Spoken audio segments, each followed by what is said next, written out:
xong thế em xong khen phải tôm đây vì nào một buôn ở ai chú không té vô song sang đây kìa dưới xong sao đi kia té đúng chưa nên cho cái miếng tha khô ấy trong vô mà anh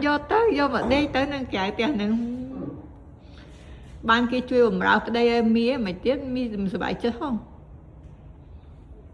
mình thành chắc em ពុកម៉ែបងប្អូនកូនក្មួយស្ដាប់តើណោះដើមវីដេអូពូសងប្រាប់ថាខាំងបន្ទប់នឹងក្រោយហ្នឹងសម្រាប់យកសង្សារគាត់យកមកគេអញ្ចឹងណាពូសងនេះអត់បានទេមានប្រពន្ធហើយមានសង្សារទៀតនិយាយលេងនិយាយសើចឲ្យតើបានសប្បាយទេពុកម៉ែបងប្អូនកូនក្មួយក៏ពិតពូសងគាត់ចង់ខាំងដើម្បីកុំឲ្យហុចអីអញ្ចឹងណាពេលខែក្តៅអីចេញមកញ៉ាំអីនឹងក្រៅផ្ទះអញ្ចឹងទៅ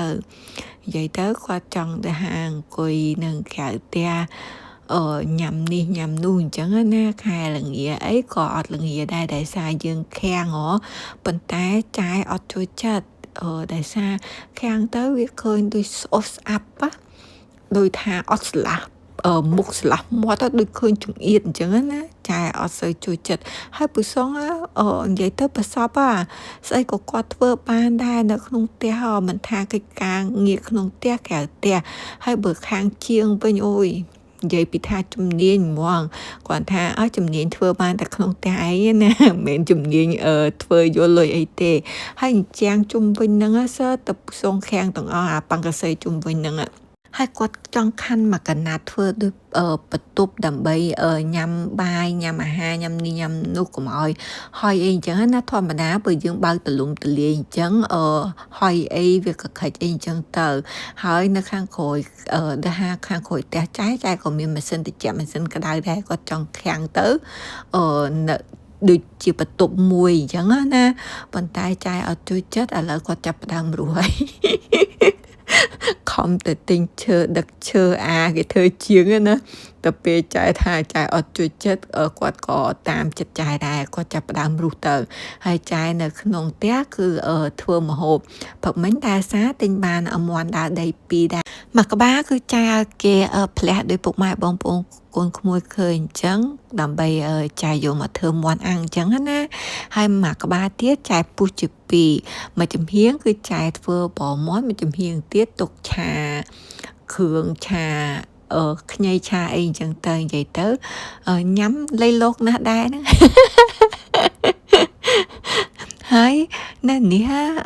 មាន់យើងទិញយើងចង់ឲ្យគាត់